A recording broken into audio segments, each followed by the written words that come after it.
നമസ്കാരം. ഞാനിവിടെ പറയാൻ പോകുന്നത് നമുക്ക് യാതൊരു പ്രാർത്ഥനയോ ക്ഷേത്ര ദർശനമോ മറ്റ് ദേവാലയങ്ങളുടെ ദർശനമോ ഈശ്വരാരാധനയോ ഇല്ലാതെ നമ്മുടെ ജീവിതത്തിൽ എങ്ങനെ ഉയർച്ചയും നന്മയും കൊണ്ടുതരാം എന്നതിനെ പറ്റിയാണ്.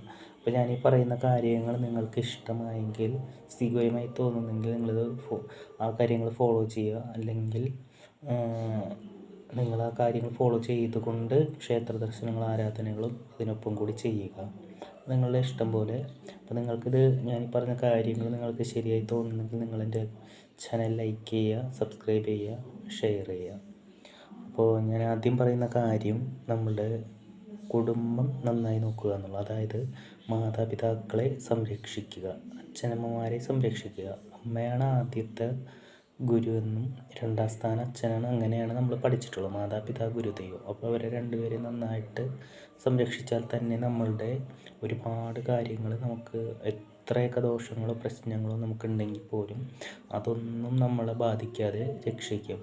അതായത് മാതാപിതാക്കൾ ജീവിച്ചിരിക്കുന്നുണ്ടെങ്കിൽ അവരെ സംരക്ഷിക്കുക. ഇല്ലെങ്കിൽ എന്താണോ കുടുംബത്തിലുള്ളത്, ആരൊക്കെയാണോ, ഇപ്പോൾ ഭാര്യയായിരിക്കാം, മക്കളായിരിക്കാം, സ്ത്രീകളാണെങ്കിൽ ഭർത്താവിൻ്റെ കാര്യങ്ങൾ നോക്കുക, മക്കളുടെ കാര്യങ്ങൾ നല്ല രീതിയിൽ നോക്കുക. അങ്ങനെ സ്വന്തം കുടുംബത്തിലെ സ്വന്തം കടമകൾ നല്ല രീതിയിൽ ആത്മാർത്ഥതയോടെയും സമർപ്പണത്തോടെയും ചെയ്തു വരുന്നത്, നമ്മുടെ കടമ ചെയ്യുന്നത് നമ്മൾ യാതൊരു പ്രാർത്ഥനയുടെയോ ഈശ്വരവിശ്വാസത്തിൻ്റെയോ ക്ഷേത്ര ദർശനത്തിൻ്റെയോ മറ്റ് ദേവാലയങ്ങളുടെ ദർശനത്തിൻ്റെയോ ആവശ്യമില്ലെന്നാണ് പറയുന്നത്.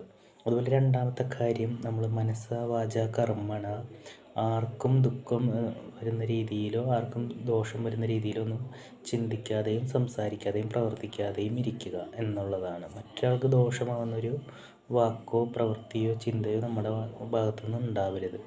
അത് നമ്മൾ ശ്രദ്ധിക്കേണ്ടതാണ്. അപ്പോൾ ഈ രണ്ട് കാര്യങ്ങൾ ശ്രദ്ധിച്ചാൽ തന്നെ നമുക്ക് നല്ല രീതിയിൽ ജീവിക്കാൻ പറ്റും. നമുക്ക് ദോഷങ്ങളൊന്നും ബാധിക്കില്ല. മൂന്നാമത്തെ കാര്യമാണ് സഹായം. അതായത് നമ്മളെ കൊണ്ട് പറ്റുന്ന സഹായം മറ്റുള്ളവർക്ക് ചെയ്യുക. അതായത് നമ്മുടെ അവസ്ഥകൾ നോക്കാതെ മറ്റുള്ളവരെ ഓടിച്ചെന്ന് സഹായിക്കണമെന്നല്ല.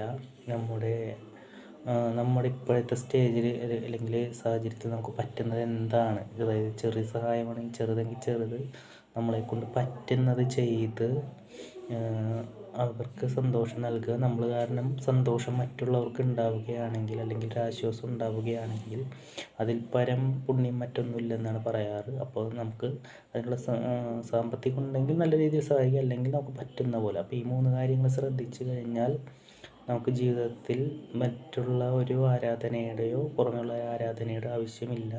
ആരാധനയുള്ളവരാണെങ്കിൽ പോലും ഇത് കണ്ടിന്യൂ ചെയ്താൽ നല്ലതായിരിക്കും. അപ്പോൾ നിങ്ങൾക്ക് ഇഷ്ടമായെങ്കിൽ ഇത് സബ്സ്ക്രൈബ് ചെയ്യുക, ലൈക്ക് ചെയ്യുക.